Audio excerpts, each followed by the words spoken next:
How do we perfectly organize hundreds of pieces of personal information without causing total chaos inside our computer system?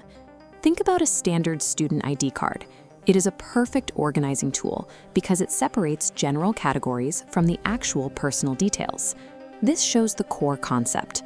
In programming, permanent labels are called keys, and the personal details assigned to them are values. A Python dictionary works on this exact logic, translating that physical ID card into written code. When you write a dictionary, you are creating a vast digital record, so the computer knows exactly where to find every specific detail.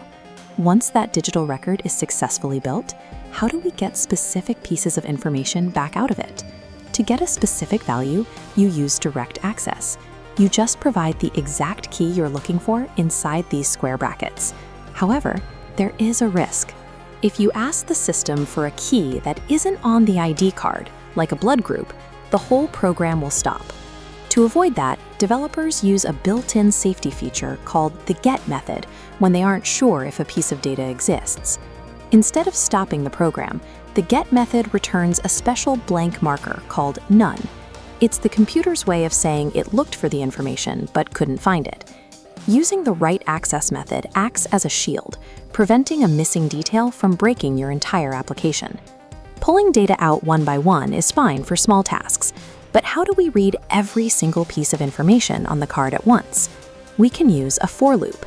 You can think of this like an automated scanner that reads through the entire dictionary from top to bottom. As it scans, the loop automatically grabs each key and its matching value simultaneously, moving step by step through the whole list. When the scan is finished, the loop displays all that paired data in a clean, readable format. This approach allows you to handle much larger amounts of data without having to write separate extraction code for every single item. This same dictionary logic is actually what powers modern apps, like streaming profiles or social media dashboards. Behind those screens, user profiles are essentially just dictionaries managing hundreds of different key value pairs. If you ever try to access a key you know is there and it doesn't show up, the issue is often a detail called case sensitivity. Python sees uppercase and lowercase letters as different characters. Asking for a key with a capital N will fail if the actual label was written with a lowercase n. To get your data, you have to type your keys exactly as they were created, including the specific capitalization. By learning these rules for keys and access, you're now using the same fundamental logic that professional developers use to organize information